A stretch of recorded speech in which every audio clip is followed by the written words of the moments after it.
soit l'Éternel. Alléluia. Oh, acclamons Jésus-Christ. Alléluia. Oh, Loué soit l'Éternel. Alléluia. Oh, l'Éternel est ma délivrance. Alléluia. Oh, Loué soit l'Éternel. Alléluia. Oh, louez-les, louez-les. Alléluia. Alléluia. Loué soit l'Éternel. Alléluia. Oh, loué soit Jésus-Christ. Alléluia. Loué soit l'Éternel. Alléluia. Nous sommes en chemin vers Jérusalem. Nous sommes en chemin vers Jérusalem. Jérusalem, Jérusalem, Jérusalem, Jérusalem, Jérusalem, Jérusalem, Jérusalem, oh la cité bénie, Jérusalem, oh la cité de joie, Jérusalem, poussez des cris de joie, Jérusalem, là où la paix abonde, Jérusalem, là où la vie abonde, Jérusalem, là où la foi abonde, Jérusalem, là où la paix abonde, Jérusalem, là où la paix abonde, Jérusalem, là où la vie abonde, Jérusalem, là où la joie abonde, alléluia, là où la vie abonde, alléluia, Mokana Yonakai, Mokana Yonakai, alléluia, là où la vie abonde, alléluia, là où la paix abonde, alléluia, là où la joie abonde, alléluia, poussez des cris de joie, alléluia, oh acclamez Jésus, alléluia.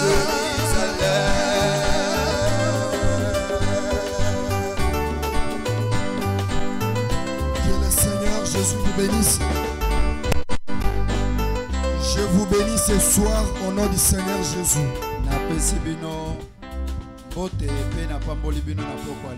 Je vous bénis au nom du Seigneur Jésus.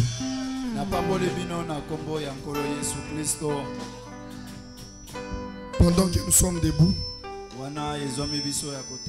ouvrons nos Bibles dans les livres de 1 Samuel. Notre écriture habituelle. Je commence à partir du verset 55. Nabandi na mokapo ya tukumitano na mitano.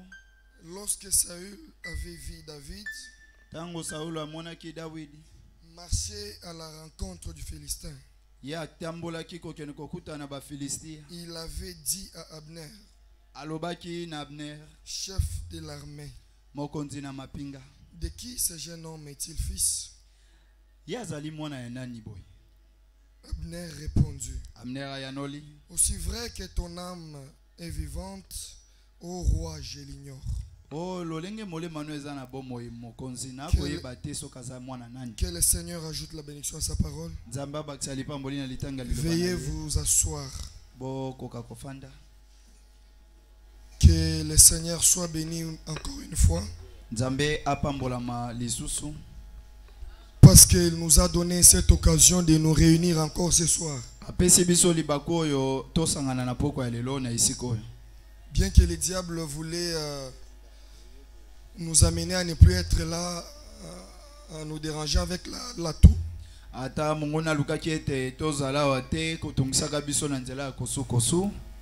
petite toux me dérangeait et il pensait que ça devrait nous empêcher d'être là. Même si ça ne sort pas, mais moi je vais prêcher. Lui il fait son travail, moi je fais mon travail. Et on verra celui qui va marquer un autre. Que le Seigneur bénisse tous ceux qui nous suivent en ligne. Je pense de la même manière qu'ils sont bénis, qu'ils sont guéris, c'est de la même manière qu'ils peuvent être encore bénis ce soir. Que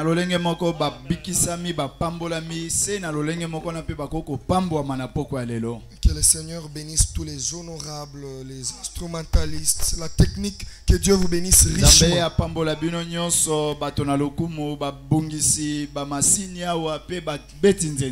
Ce soir, nous sommes venus encore devant notre Créateur pour qu'il nous parle encore davantage, pour qu'il nous dise les choses que Daniel désirait voir. Frère Branham dit, Daniel a coulé les larmes, il voulait être dans cette génération, ne fût-ce que pour entendre ces choses. Il a dit, Seigneur, permets-moi que je sois aussi là. Ça, ce n'est pas pour toi. Daniel, par révélation, savait ce que nous, on devrait recevoir. Il savait la force du message. Il connaissait qu'il y avait un peuple qui devait recevoir les 7 sceaux. Il y a un peuple qui devait recevoir les 7 tonnerres. Et c'est là où se trouvait la plénitude de la parole. Dans ce temps d'histoire, nous n'avons pas reçu une partie de la parole. Nous avons reçu la totalité. Dieu lui-même en personne, qui vient habiter dans un homme.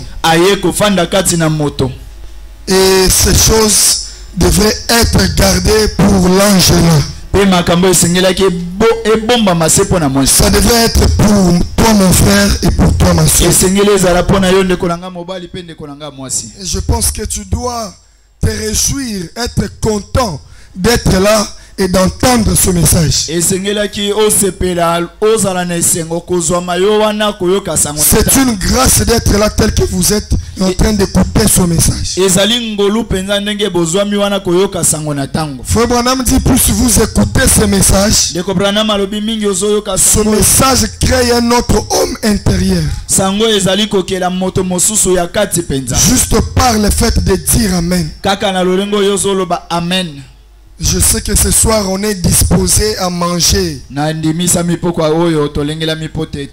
Parce que nous sommes déjà à la table. Alors nous continuons avec notre petit sujet. Je ne sais pas où est-ce qu'on va s'arrêter, mais je me laisse être conduit par l'esprit. Peut-être on peut faire 30-45 minutes, on arrête.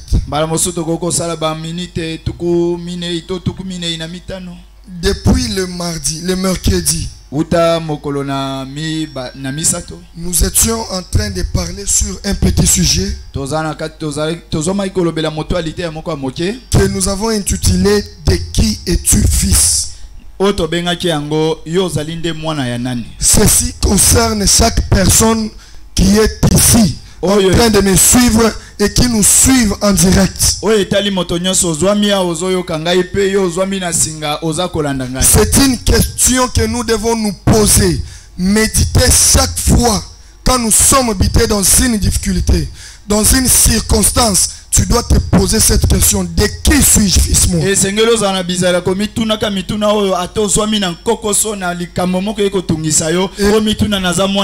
Et nous avons montré le mercredi que cette question n'a rien à voir avec l'aspect charnel. Ça n'a rien à voir avec les 5 sens. Ça n'a rien à voir avec ce corps. Parce que quand on parle d'un fils et d'une fille de Dieu, il ne s'agit pas de ce corps qui est là assis. Quand on parle d'un fils ou d'une fille, on sous-attend d'une personne invisible. Une personne immatérielle. Une personne immortelle. C'est de cette personne-là qu'il s'agit. Parce que quand on dit vous êtes des enfants de Dieu, les gens regardent leur aspect. Ils regardent au corps. Ce n'est pas ça. C'est la raison même pour laquelle il y a certaines personnes, nous venons à l'église, mais nous rentrons tel qu'on était venus. Tu viens, tu as des problèmes, mais ça fait des années, tu n'as pas de solution à ton problème. Non, mon frère, ma soeur, tu n'es pas venu accompagner les autres dans le message. Tu dois voir cette conception-là. Tu n'es pas venu seulement pour acclamer les autres, mais il faudrait que les autres acclament aussi ton témoignage. Tu n'étais pas venu pour voir les autres. Tu ne viens pas ici pour occuper tout simplement une place. Non. Mais tu viens ici, c'est pour entrer en contact avec tous ces dons on t'a déjà donné dès avant la fondation du monde. Tout ce que Dieu t'avait déjà donné, ça ne viendra pas d'ailleurs. Même pendant que je parle, la chose dont tu recherches là, tu la détiens.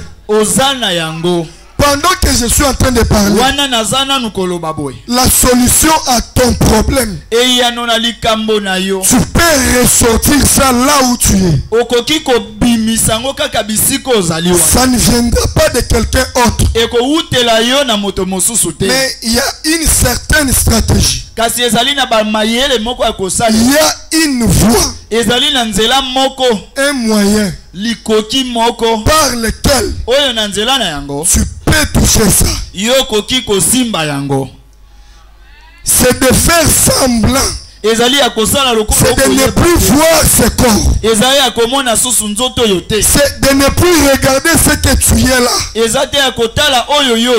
c'est de regarder l'homme intérieur. Et j'avais donné un exemple lorsqu'on parle de Jacques.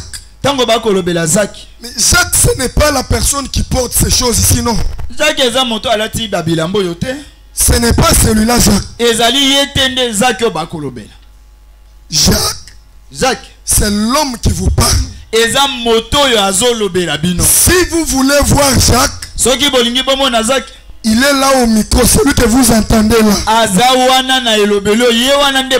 vous ne pouvez pas le voir. La voix qui sort là, c'est celle-là le véritable Jacques. Quand tu parles, quand tu marches, ce que tu parles dans ta bouche, c'est ce que tu es. Donc, le propre toi se trouve en toi là. Le jour où tu vas reconnaître ce mystère, il n'y aura jamais l'imposition de main. Tu n'attendras pas un message pour la solution à ton problème. Je préfère lire aujourd'hui. Question-réponse sur la Genèse. Mais lorsque Dieu fit son premier homme, si vous l'avez remarqué, il le fit à sa ressemblance. Il fit à l'image de Dieu. Et qu'est-ce que Dieu? Si nous pouvons découvrir ce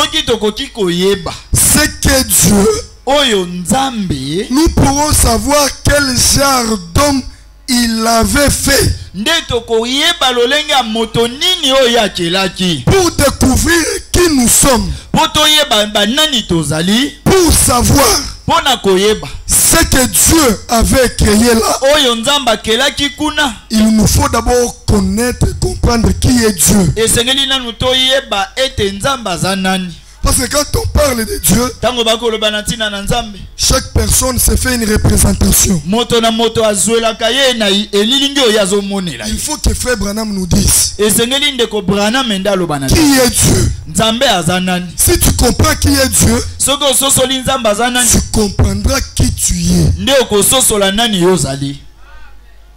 Nous allons arriver. tokokoma Vous allez comprendre que même vous, tel que vous êtes là, okososola ata yo ndenge ozali wana vous n'avez jamais été créé. yo tikala te kokelama. Ça devient fort. ekomi makasi On ne vous a jamais créé. batikala te kokela yo. Oh, Seigneur. Essayons de comprendre qui est Dieu. tomeka kososola nzambe azali nani. Il faut que ça pénètre. esengeli penza ekota na kati na biso. Épître aux Éphésiens mokana na baefeso 99. pakafe 99 Épître des Éphésiens 99. mokana na baefeso mo 99. 99.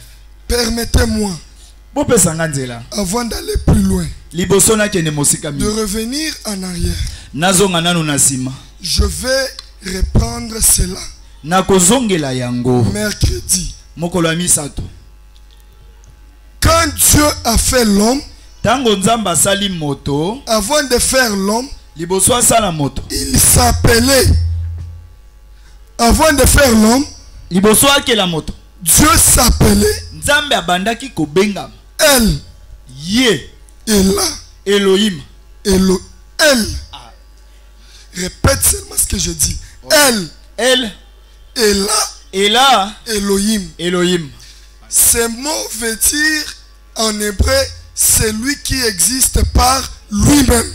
kombo oyo na monoko ya bayebele elingi kolakisa moto azobika na ye moko. Pour connaître ce que nous sommes, mpona koyeba banani tozali nous devons d'abord commencer par connaître qui est Dieu. esengeli nanu tobana na koyeba nzambe ye aza Et nani. Frère Branham nous dit ndeko Branham akoyebisa biso auparavant, na ebandeli quand Dieu créait, formait l'homme, ntango nzambe asalaki moto Dieu s'appelait abengamaki El. El Et là, ela Elohim. Elohim.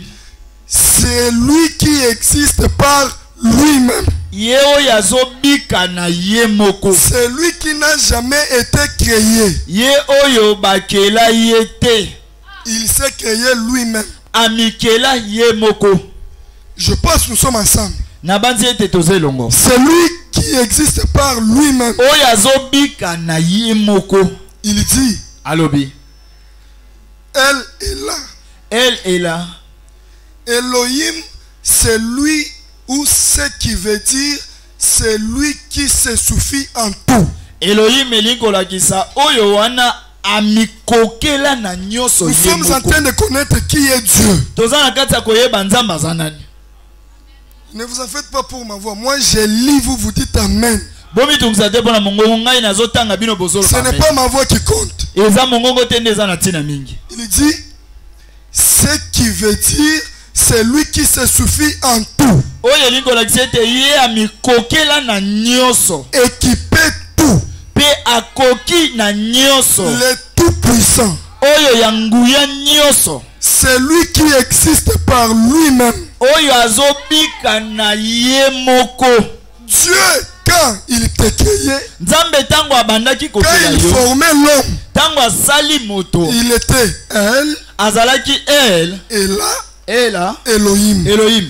Qui veut dire, oyo etali c'est lui qui existe par lui-même. oyo amibikela na ye C'est lui moko qui se suffit en tout. mpe akoka na nyonso Le tout-puissant. oyo ya nguya nyonso. Quand il formait l'homme là, ntango akosala moto il était le tout-puissant. azalaki oyo ya nguya koleka. Est-ce que nous sommes ensemble? toza elongo C'est lui qui existe par lui-même. oyo azobika na ye moko. Mais dans Genèse 2, kasi kuna na Genèse amibale quand Dieu il a fait l'homme, tango nzamba sali moto il a dit alobi je suis Yahou, nazali Yahou Chouvou, Choufou Chouvou, Chouvou Tanga papa, Jajous, Jazous Jaous, Jaous Jéhovah. Jéhovah. Qu'est-ce que cela voulait dire? Yango penze lingaki kolakisa nini? Je suis nazali celui oyo par qui oyo uta existe toutes choses. siloko nyonso ezali. Continuez, nous sommes en train de comprendre qui est Dieu. Tozana kati ya koyekola nzambe azali na. Je suis nazali celui oyo par qui existe toutes choses. siloko nyonso nde yeko na kozala. J'ai créé quelque chose à partir de moi-même nakeli eloko moko ko uta na nga moko pour en faire mon fils pona kozala ye mwana na ngai ou un petit moi-même. to nga moko ya moke penza.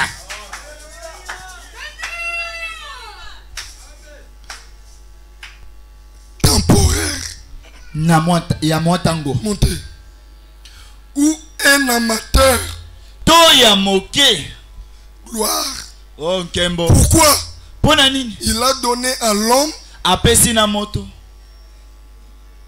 Jéhovah veut dire Jehova elingi kolakisa qu'il a donné à l'homme d'être un Dieu amateur. apesi na moto ete azala nzambe ya moke. Il est le Dieu Père. azali nzambe tata. Il a fait de l'homme un Dieu amateur. asali moto nzambe ya moke. Nous sommes en train de comprendre qui est Dieu. toza na kati ya koyekola nzambe azali na. Il n'est donc plus tout seul. azali susu ye moko te. Il existe avec sa famille. azali kozala na libota na ye. Et là, Elohim. Bon. Kitoko. Maintenant, sikoyo il est Jéhovah. azali Jehova. Qui veut dire oyo elakisi c'est lui qui existe avec sa famille. oyo azali kobika na libota na ye. Or Dieu a fait l'homme pour que ce dernier domine sur la terre. nzoka nzambe asali moto na ntina ete ye azala na bokonzi likolo ya mabele nyonso. Dieu a fait l'homme pour que ce dernier domine sur la terre. nzambe asali moto po ete ye azala na bokonzi likolo ya mokili mobimba. Vous comprenez ce que c'est Dieu. bokososola nzambe azali nani. Nous descendons. tokiti Il dit alobi l'homme dominait sur la terre. moto abandaki kodondwa likolo na mabele. Est-ce conforme aux Écritures? tozali pe ekokani na makomi. Si c'était sa propriété, soki ezalaki nde oyo il ekaka ya était le Dieu de la terre. azalaki nzambe oyo ya mabele. Il pouvait parler akokaki ya koloba et ce qu'il disait s'accomplissait. pe oyo abandaki koloba ebandaki kokokisama. Il pouvait prononcer akokaki koloba telle chose ete eloko boye et ça arrivait. pe yango ebandaki kosalema. Le voilà Dieu. tala ye wana nzambe Jéhovah. C'est lui ye qui une fois existait par lui-même. oyo mbala moko amibikelaki na ye moko. Maintenant, sikoyo awo il existe avec sa famille. azali kozala na libota na ye. Il est avec ses enfants. azali elongo na bana na ye.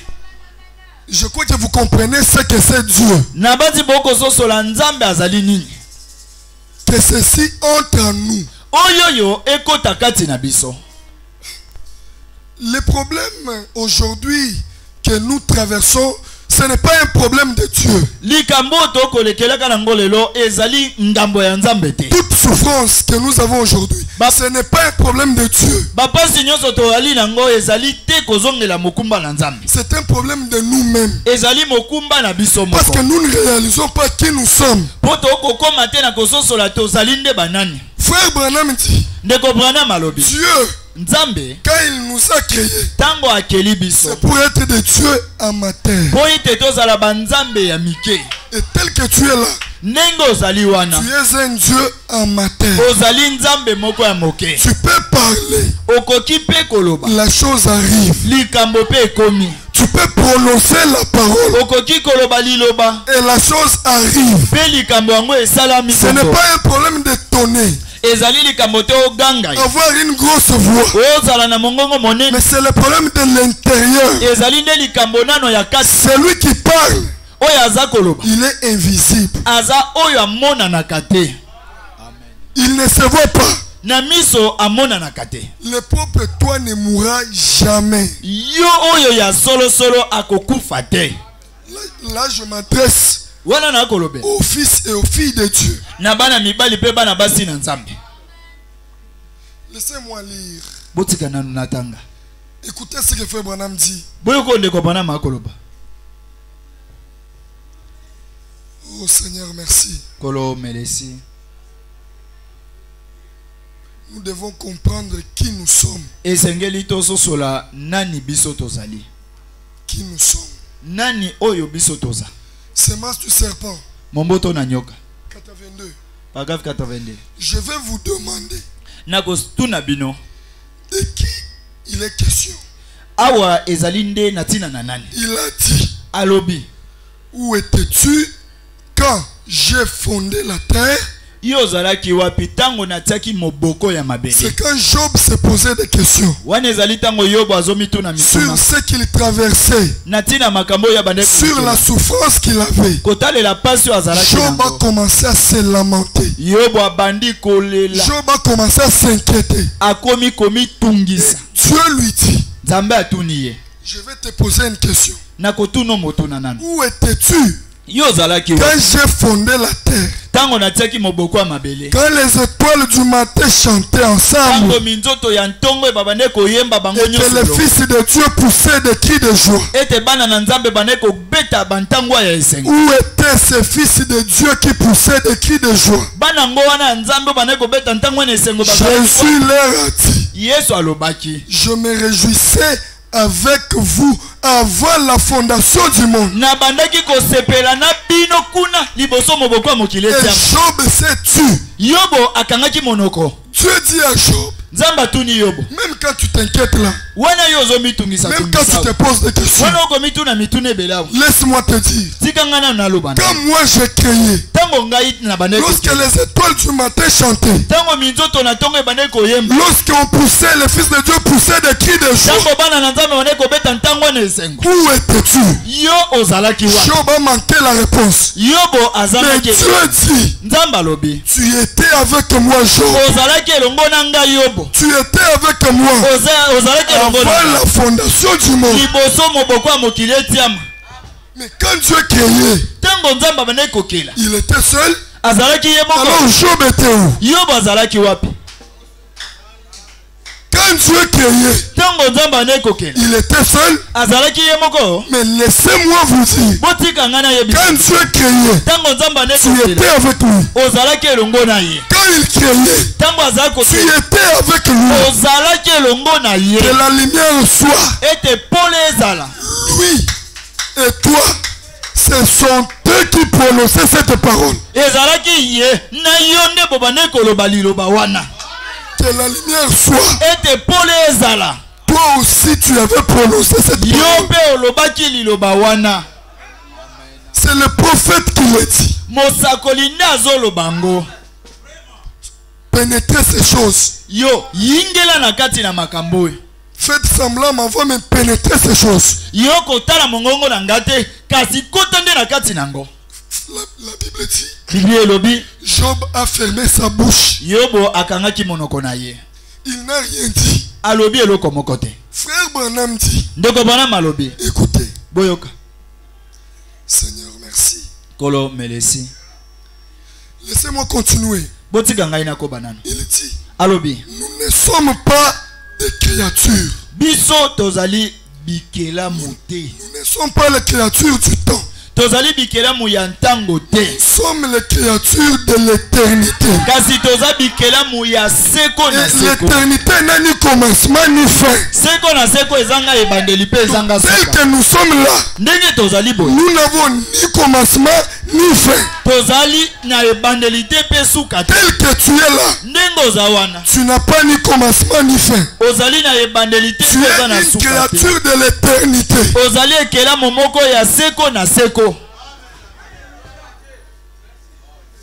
Que Dieu soit béni. Nzambe apambolama. Quelque chose me revient en tête. Eloko moko ezongeli ngai na makanisi. Ça me vient en esprit. Eyeli ngai penza na kati na molimo na ngai.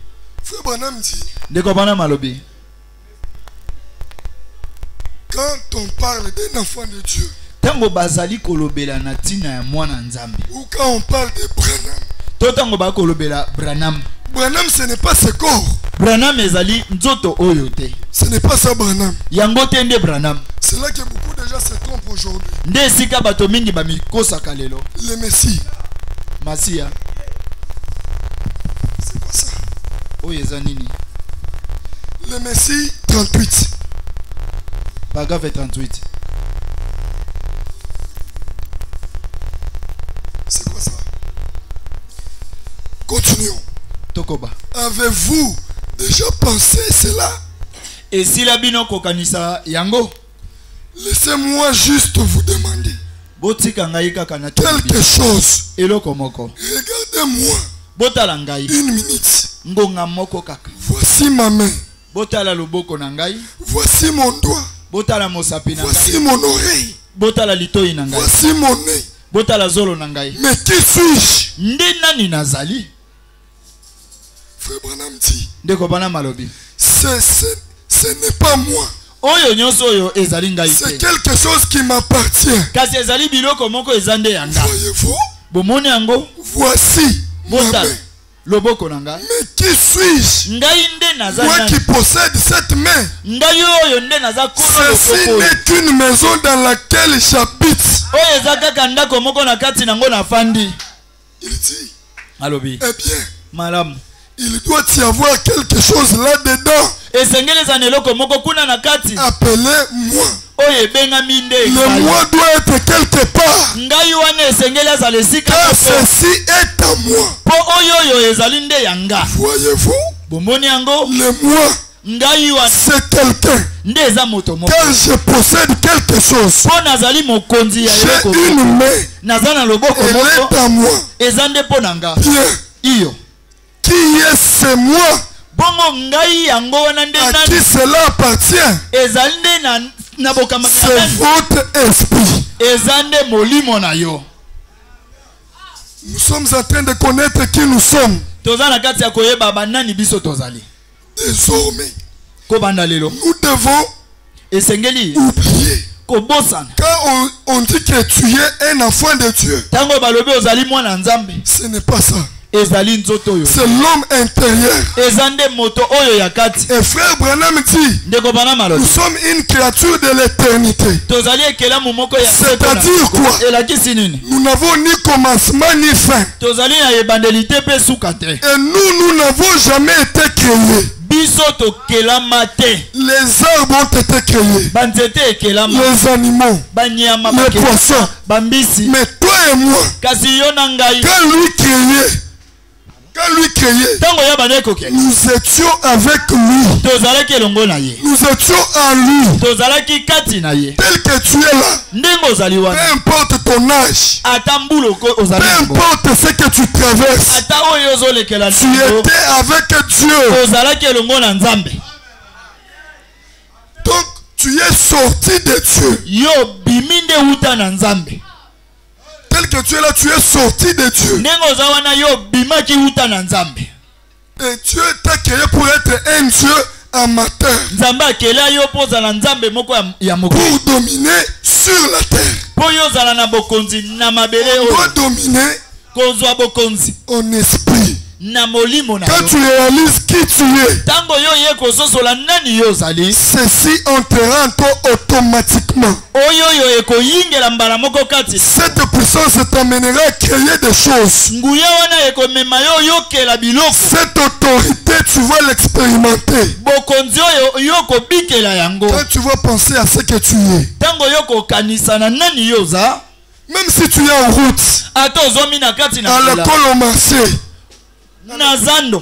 à l'école ou au marché, Na kelasi to na zando kuna. tu dois mettre en tête que tu es un Dieu amateur. Esengeli yo simango na makanisi no ete yo za Nzamba moke. De la même manière que Dieu avait créé, Lolenge moko Nzamba akelaki. tu peux aussi crier. Yo pe okoki kokela. Tu peux aussi déclarer. Okoki pe koloba liloba. Et la chose arrive. Pe likambo yango ekosalema. C'est pourquoi frère Branham me dit. Ndende ko Branham azoloba. Un enfant de Dieu doit faire attention avec ce qui sort de sa bouche. Mwana nzambe sengela sala keba na oya loba. Parce que ça produit toujours les résultats. Po ebota kaka misala. Si tu oses de maudire quelqu'un, Soki yo lakeli moto. cela doit arriver. Yango ekokomela. Parce que c'est Dieu qui parle à toi. Po eza nzambe nde azoloba kati na yo. C'est pourquoi Netalatina. nous devons prononcer des paroles de bénédiction sur nous-mêmes. Esengeli tolobaka maloba mapamboli likolo na biso moko. Parce que ce que tu parles, c'est ce qui arrive. Po oyo yo za koloba yango nde kokoma. Même ce soir, ce que tu vas parler, c'est ce qui va arriver. Oyo yo koloba yango nde kokomela yo. Parce que quand tu parles, Po tango zoloba. quand tu vas prier, Tango yo kobonza. ce n'est pas toi qui pries. Eza yo te. C'est la divinité qui prie en toi. Eza bonzambe nde ezosambela kati. Quand toi tu parles, Tango yo zoloba. c'est Dieu qui parle en toi. Eza nzambe nde azoloba na nzela na yo. Si vous prenez la Bible, Soko kamati Biblia. de Genèse à l'Apocalypse, Uta buku ne bandeli kino ye monise. vous ne trouverez nulle part Okokuta esika moko te. où Dieu a hésité sur une chose. Oyo nzamba linga sala likambo lobi natika nanga ekosima. Où il a fait quelque chose et ce n'est pas arrivé. To asala eloko moko esalami te na nsima. Tout ce qu'il dit arrive. Nyonso oyo ya loba ekokisamaka kaka. Toi, tant une partie de lui. Yo kozala ndambo moko ya ye. Tout ce que tu vas dire ce soir, Nyonso oyo koloba na poko. c'est ce qui va arriver. Yango kaka nde kokoma.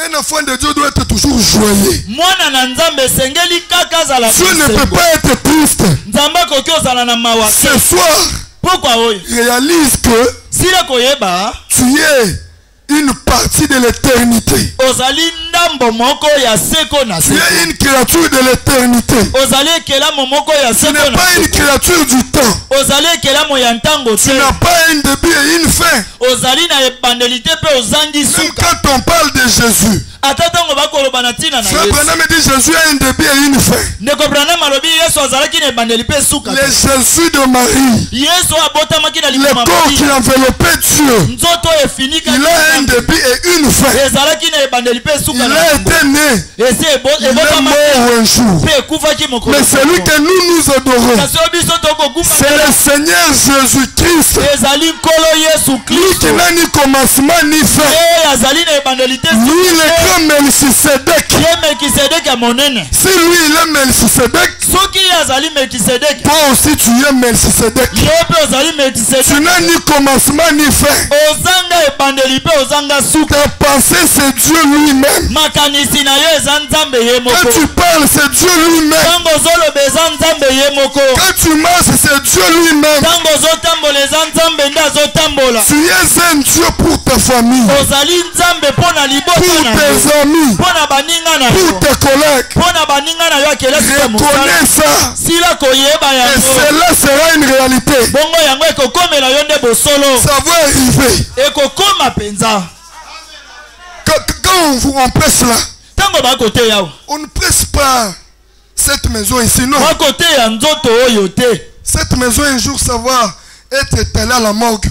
Nzoto moko na mokolo bakokota yango kuna na ndako ya ba. Ça va être ya étalé à malili. la morgue un jour. Bakokota yango kuna na ndako ya babibembe. Mais quand nous vous prêchons, Ntango tokote ya boye. nous prêchons l'homme intérieur. Tozoteya nde moto oyo ya kati. Tel que tu es là, Ndenge oza wana. ton intérieur, Kati oyo ya le yo. propre toi, Yo oyo ya solo c'est wana. Dieu lui-même. Eza nde nzambe te. Dieu lui-même, pas plus, pas moins. Eza nzambe kolongola te. Frère Branham kolokisa te. dit, Ndeko quand Branham. vous recevez le Saint-Esprit, Ntango yambi molimo vous mosantu. devenez égal à Jésus. Okomi ndenge moko na Vous Yesu. devenez égaux à Jésus. Na Yesu bokomi ndenge De la moko. même manière que Jésus marchait sur les eaux, Ndenge moko Yesu atambolaki tu likolo na mai. peux aussi Yo pe marcher okoki sur kotambola les eaux. likolo na mai. De la même manière Na ndenge moko. qu'il multipliait les pains et les poissons, Ye ayikinisaki lipa pe mbisi. toi aussi, Yo pe. ce soir, Pokwa oyo. je dis bien ce soir, Alobi malamu je pokwa parle oyo. de toi.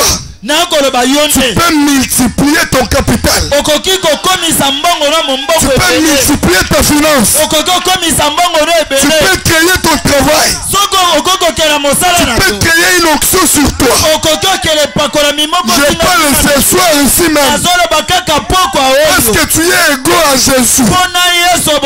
Nous sommes égaux à Jésus. Pas plus, pas moins. Pourquoi? La divinité était en Jésus. Et nous l'adorons. Ce corps-là, c'est un corps né hors sexe.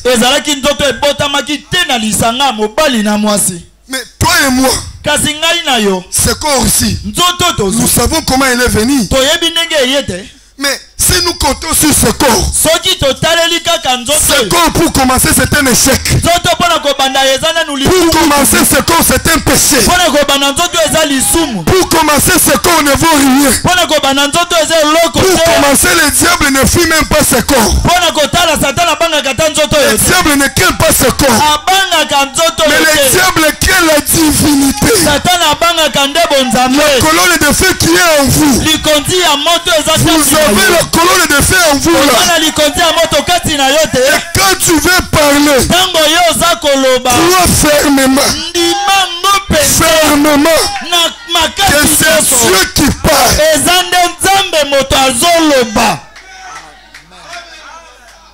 Seigneur, merci. Que cela nous pénètre ce soir. Même si tu es à l'école, de voir une épreuve, une interrogation, de voir les examens, ne regarde pas cette maison.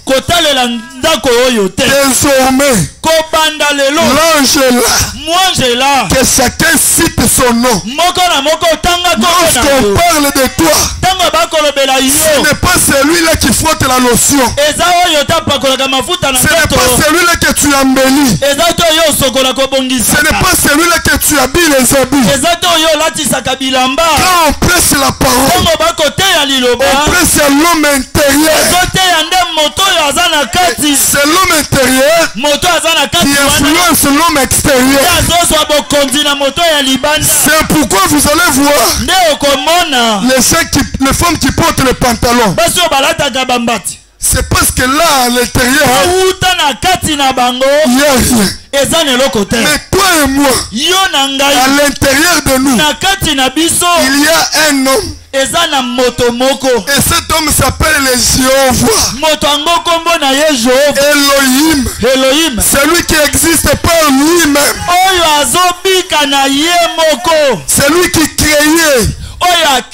Même quand Jésus marchait sur les eaux, quand il marchait sur les eaux, tu étais là. Parce que tout était en lui. J'ai dit tu étais avec lui. Et il marchait sur les eaux. Je peux exagérer. Quand Dieu parlait à Moïse devant le buisson ardent, c'était toi qui parlais à Moïse. C'était toi qui parlais à Moïse. Oui, le grand Jésus, il n'était pas seul. Il était Jéhovah. Dieu avec sa famille. Elohim, celui qui existe par lui-même. Le Tout-Puissant. Quand il commissionna Moïse, toi et moi nous étions avec lui. Mes frères, c'est ce qui va nous amener à la perfection ces choses. Nous devons dépasser l'étape du Saint-Esprit.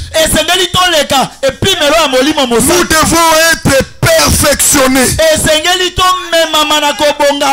Nous devons atteindre l'adoption. Où vous êtes les Bantou Zambi.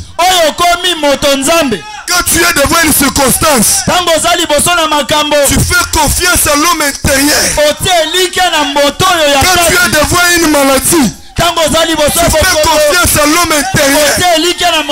Tu prononces la parole et la chose arrive. C'est la vérité. La même parole qui a créé C'est la même parole qui est en toi. La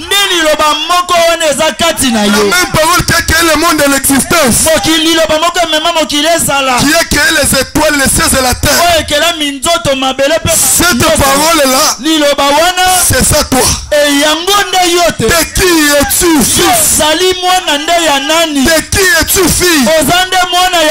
Mais tu es fils du Très-Haut. La divinité en toi.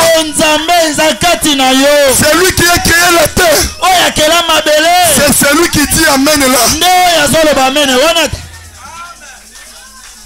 De qui es-tu fils? Seigneur, merci. C'est celui-là dont il est question. Désormais, mets en tête que le propre toi, ce n'est pas ce corps qui est assis là. Ce corps appartient à une maman et à un papa biologique.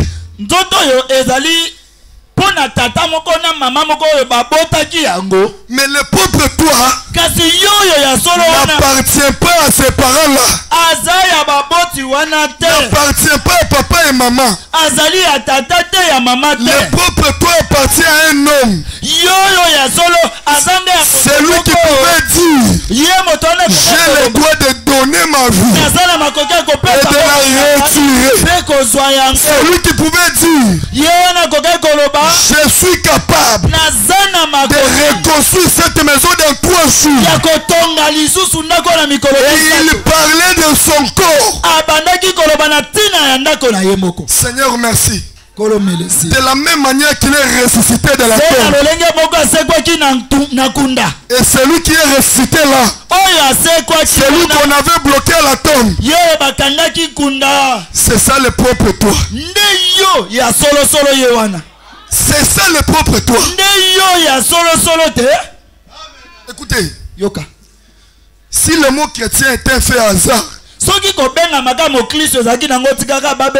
devrait être un nom où, quand je suis né, je sors du ventre de ma mère, on m'appelle directement chrétien, non chrétien, ne plaît pas chrétien, non. Mais quand tu étais né, les parents n'ont pas vu le propre toi. Les parents connaissent le propre toi par la voix. Et ils ont vu la maison qui renformait le propre toi. C'est pourquoi c'est là que le diable nous haït. Frère Branham dit: quand l'église reconnaît ces choses, ça met le diable en colère. Lorsque l'église reconnaît sa position comme étant le fils et les filles de Dieu, comme les fils et les filles de Dieu, cela met le diable en colère. Frère Branham dit: ça rend le diable fou. Parce que tu reconnais ta position. Et c'est ce que nous devons reconnaître ce soir. Ma soeur, je te dis, même l'activité que tu fais là, Seigneur, merci. Même l'activité que tu fais là, laisse-moi te dire que tu n'as aucun effort que tu fais pour être en bonne santé. Tout ce que toi tu fais, tu réalises tout simplement ce que Dieu a dit que tu sois. Toi tu es un instrument. Si on me donne une machette ici,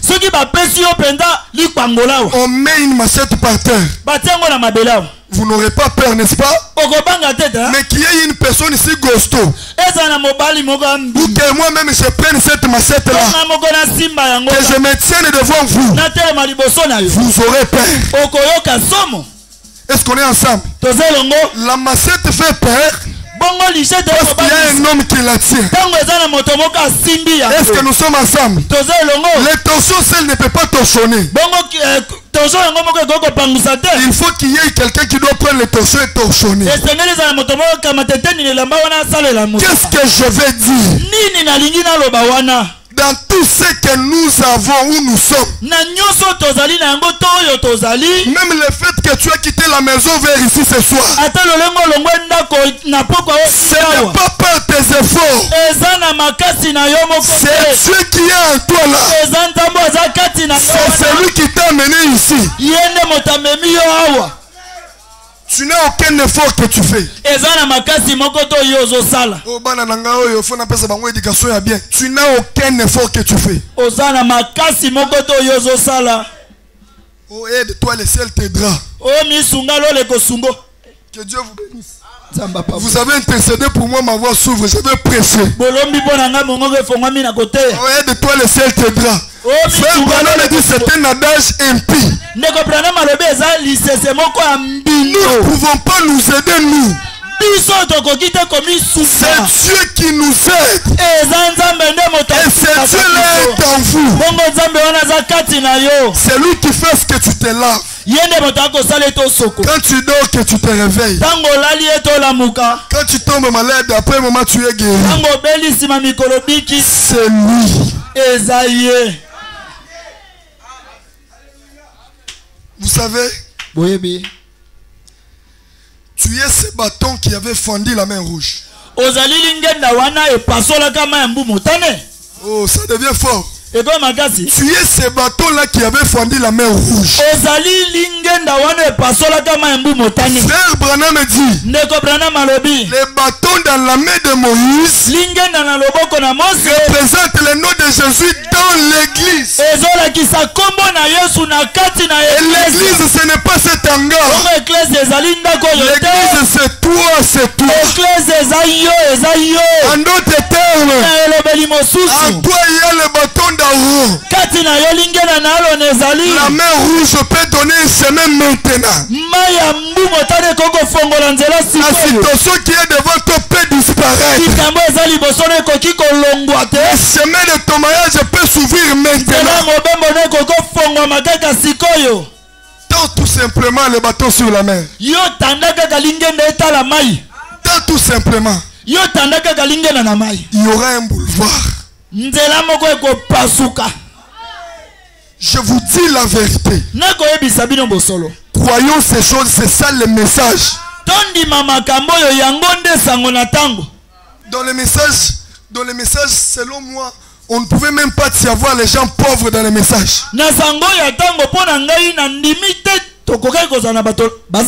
devrait pas y avoir les gens pauvres dans le message. Parce que le message, c'est Dieu lui-même. Merci. Et ce Dieu-là n'est pas dans les papiers. Le Dieu-là, il est en toi.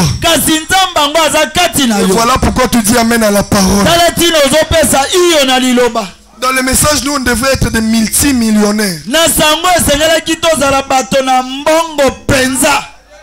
Ça m'a toujours fait mal quand je vois les gens souffrir dans le message. Mais frère, ce n'est pas un sorcier qui te bloque. Ce n'est pas un membre de ta famille. Le sorcier de ta vie, c'est toi-même. Le blocage de ta vie, c'est toi-même. Frère Branham dit, le premier ennemi de Branham, c'est Branham lui-même. Et le premier ennemi de ta vie, c'est toi-même.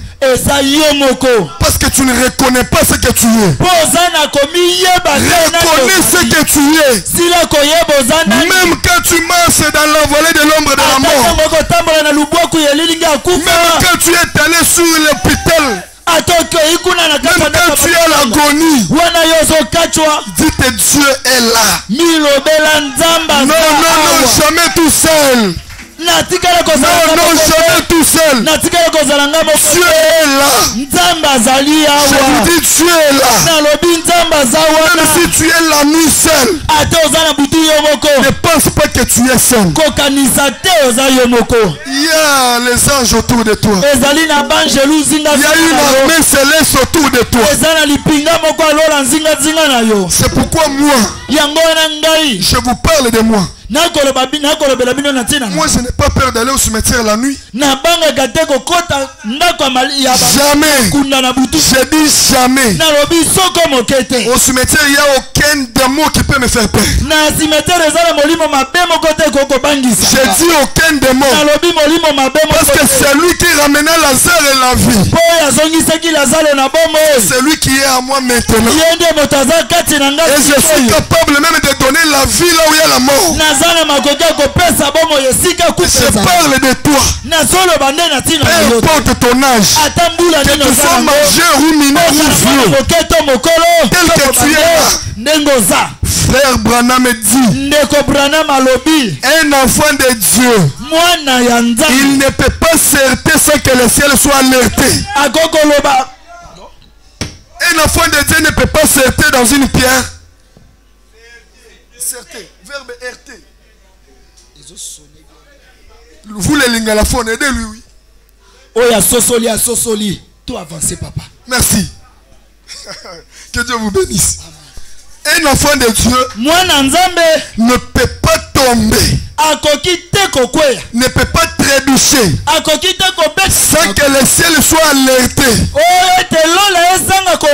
Laissez-moi te dire, lorsque tu as mal au cœur là, tout le ciel bouge. Tout le ciel bouge. Je vous dis, le ciel bouge. Parce que tu es une prunelle de l'œil de Dieu. Et personne ne peut pas te toucher. Regardez-moi. Il a fait quoi? Regardez-moi. Donc, l'œil est sensible à tous les mouvements. Même si c'est les simples voix, l'œil doit réagir. Mais toi tu es la prunelle de l'œil de Dieu. Un simple mouvement s'alerte le ciel. Je te dis ce soir, le cas qui te tourmente là, le ciel est mal à l'aise. Et ce soir, tu peux parler tout simplement. Je ne dis pas de pleurer. Tu peux parler. Tu peux parler. Et le boulevard peut s'effrayer devant ton problème. Seigneur, merci. Envoyez-nous. Lisons quelque chose. Je suis en train de prêcher. Oh, Seigneur, merci. Je devrais bien me faire comprendre si je connaissais le nom de tout un chacun de vous. Frère Grâce, tel que tu es là, je dis tel que tu es là. Est-ce que tu sais que tu vaux plus qu'un archange? Plus qu'un archange. Le peuple, toi, c'est qui?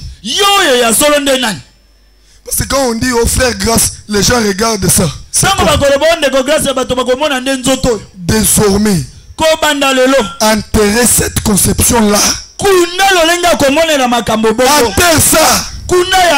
Mais frère, je te dis enterre ça. Même si tu es allé à l'hôpital et quelqu'un veut venir te décourager, attention, tu es un Dieu.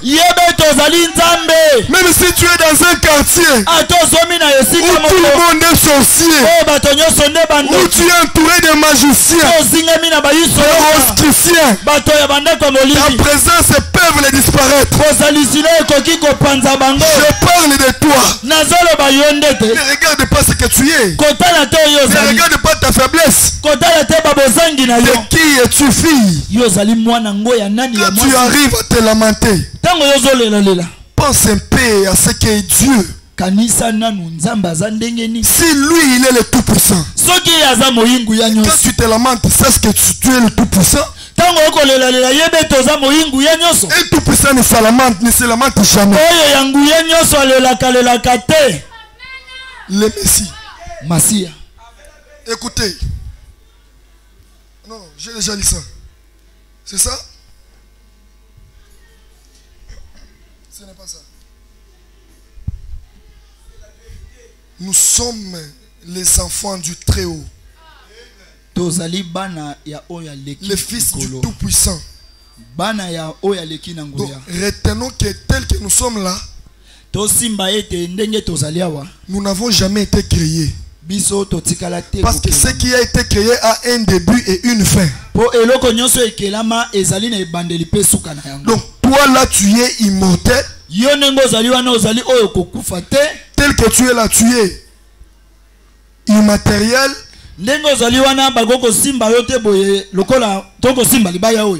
Le Messie 37, c'est ça? 37. Il dit, je vais terminer, ne vous en faites pas. Le diable voulait que je ne lise pas pour qu'il puisse vous amener dans l'aveuglette. Le diable a eu 0. Donnez-moi un bon son que ces choses pénètrent en nous. Ça doit mettre le diable en colère. Mes frères, les jours où tu vas reconnaître qui tu es, c'est le jour où tout va déclencher dans ta vie. Moi, depuis un certain temps, je ne prie pas sur certaines choses. Seigneur, donne-moi la provision, c'est terminé dans la maison. Je ne prie pas pour ça. Je ne prie pas. J'ai besoin de la nourriture. Et une heure, c'est trop. Je parle, je vous dis. Ma femme est témoin de ce que je parle. Je ne prie pas sur ces choses-là. Mes frères, reconnaissez ces choses. On dirait que vous avez touché au fétiche. J'ai quelques amis qui m'ont déjà abandonné. Ils m'entendent, ils savent que c'est la vérité. Ils disent que j'ai adhéré au fétiche. Parce que quand je déclare quelque chose, cela arrive toujours. Même s'il m'arrive d'aller chercher un travail, mais je ne peux pas aller gêner à la montagne pour avoir un travail. Tout dépend de l'orientation de ta foi. Si tu veux amener la foi dans cet angle-là, la foi suivra là où tu l'envoies. Mais si tu veux amener ta foi dans tic au tac, cela arrivera comme tu veux. Amen. Vous êtes les enfants de Melchisedec. Et les enfants de Melchisedec, ce sont le Melchisedec.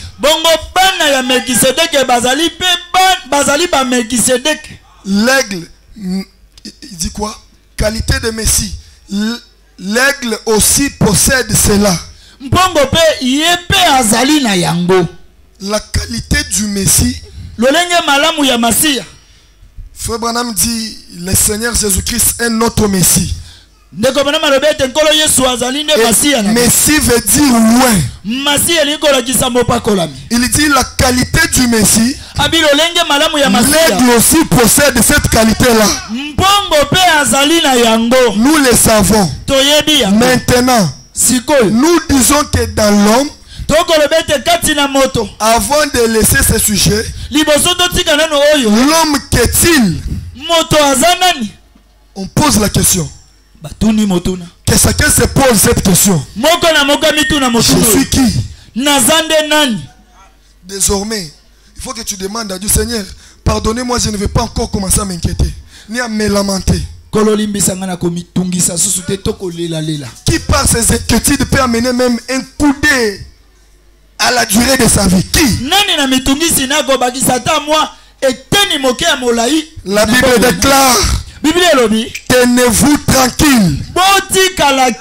Sachez que je suis Dieu. Et frère Branham dit, tenez-vous tranquille. Sachez que vous êtes des dieux. Devant la situation que tu traverses, tiens-toi tranquille et avance. Devant la maladie, tiens-toi tranquille et avance. Il dit, il a une main comme Dieu. Non, je n'ai pas dit ça. J'ai mal dit. Frère Branham me dit, il pose la question, qui est l'homme? Et toi et moi, nous devons maintenant connaître qui nous sommes. Il a une main comme Dieu. Non, Aza na loboko lokola nzambe. Voilà, c'est ça. Dieu n'a pas une seule main. Aza na loboko lokola nzambe. L'homme a une main comme Dieu. Donc Dieu c'est un homme alors. Vous comprenez que Dieu c'est un homme. Frère Branham me dit, lorsque les seaux s'ouvrent, lorsque les seaux sont brisés, Dieu devient un homme. Dieu c'est un homme. Et ce soir je suis devant Dieu. Celui que vous regardez c'est Dieu. Mais qui es-tu? Tu as une main comme Dieu. Tu as des yeux comme Dieu. Seigneur merci. Tu as des yeux comme Dieu. Tu as des oreilles comme Dieu. Tu as un cou, un corps comme Dieu. Il fut fait à l'image de Dieu. Tu as été fait à l'image de Dieu. Il dit, la terre et l'autorité lui firent donner. Qu'est-ce qui peut être impossible ce soir devant toi? En tout cas, si ça vient de l'ange, si ça c'est Dieu lui-même qui a dit, ce soir il n'y aura aucun cas difficile devant toi. Il n'y aura aucun cas que tu vas sortir avec. Si ça vient de Dieu, ce soir ta situation va changer. Ce soir ici, ta situation va changer. Pendant que je dis ça, les anges disent Amen. Et Dieu dit Amen à sa parole. Il dit, la terre et l'autorité lui firent donner. Il fit fait Dieu sur la terre. Tu as été fait Dieu sur la terre. Reconnaissez ça mes frères. Je vous en supplie. Croyez ces choses. Frère Branham me dit, lorsqu'un homme reconnaît sa position, le diable se décourage sur son chemin. Croyez ces choses s'il vous plaît. Que ceci entre en vous. Oh Seigneur merci. Écoutez, il fit fait Dieu sur la terre pour gouverner.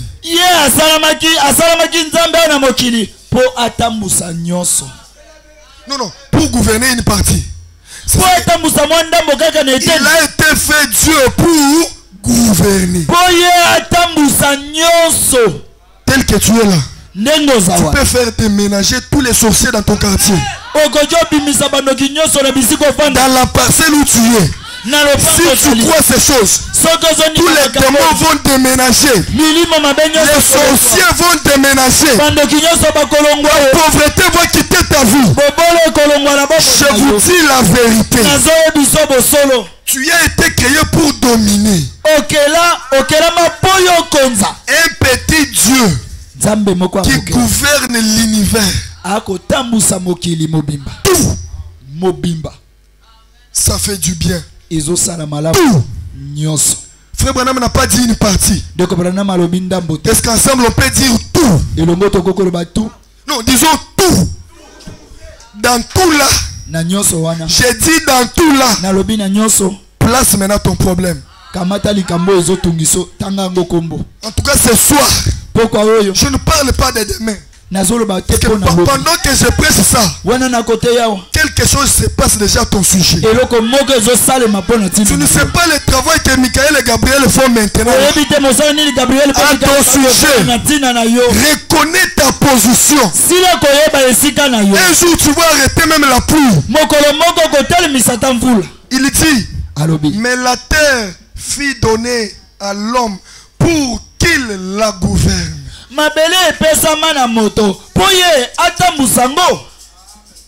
La terre fut donnée aux anges. Mais la terre t'a été donnée pour la gouverner. Mes frères, j'ai expérimenté les choses que je prêche. Moi,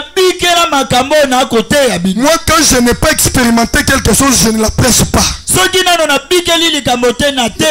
jours où je vais expérimenter ça, je dirai ça. Le mercredi, quand je rentrais à la maison, j'ai laissé les bouchons, les embouteillages depuis Pongabi jusqu'au niveau des 17e pour ma tête.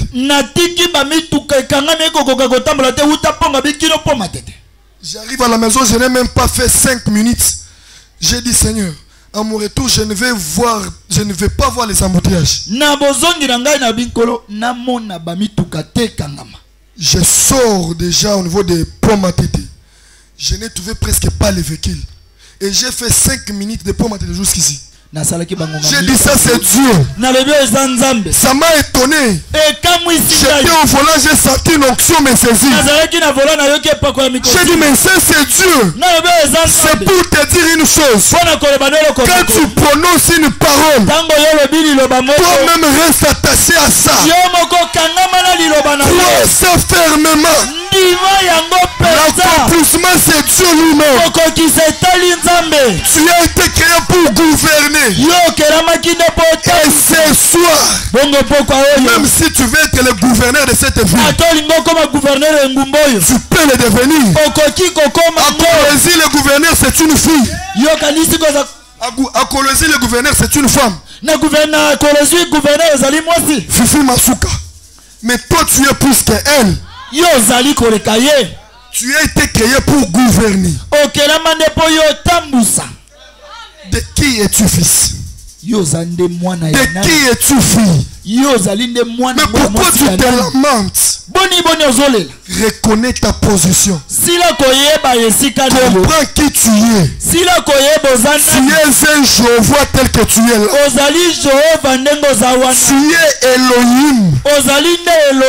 Je dis que tu es Elohim. De la même manière que le grand Elohim est là. De la même manière que le grand Elohim pouvait marcher sur les eaux, toi aussi tu peux le faire. Au nom de Jésus, marche sur la pauvreté. Au nom de Jésus. Au nom de Jésus, marche sur la maladie. Au nom du Seigneur Jésus, pendant que tu te lèves, je voulais déclarer quelque chose sur toi. Parce que tu es un Dieu amateur. Parce que tu as été créé pour être gouverneur. Je voulais maintenant que les grandes ambitions te suivent. Faites les espoirs au nom de Jésus. Déclarez les paroles sur vous-même. Et cela va arriver. Je vous dis la vérité. Déclarez des paroles positives. Cela va arriver. Et croyez à ça même si vous n'avez rien. Croyez à ça mes frères. Pendant qu'on nous prépare un chant. Pendant qu'on nous prépare un chant. Je voulais que tu parles maintenant. Je ne veux pas dire que tu pries Dieu parce que le même Dieu est en toi. Comme Jésus devant les figuiers. Je voulais que tu maudisses maintenant la pauvreté. Et que tu dises, toi pauvreté, cesse dans ma vie. Elle va cesser. Toi célibat, cesse dans ma vie. Toi maladie, cesse dans ma vie. Toi la vie de misère, cesse dans ma vie. La vie de location, cesse dans ma vie. Si tu es ça avec foi, tu es égal à Jésus. Le Dieu qui fait parler les gens ici. Le Dieu qui guérit les gens. Le Dieu d'Étienne que vous avez vu. Ce Dieu-là est en toi là.